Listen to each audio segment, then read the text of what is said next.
أعوذ بالله من الشيطان الرجيم. بسم الله الرحمن الرحيم.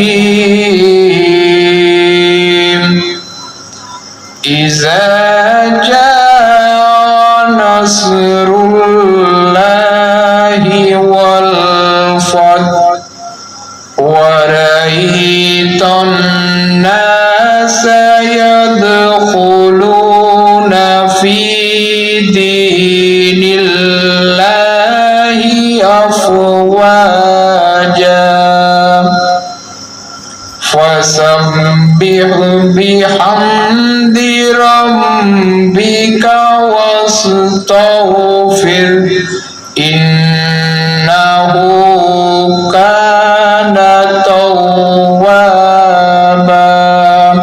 صدق الله العظيم.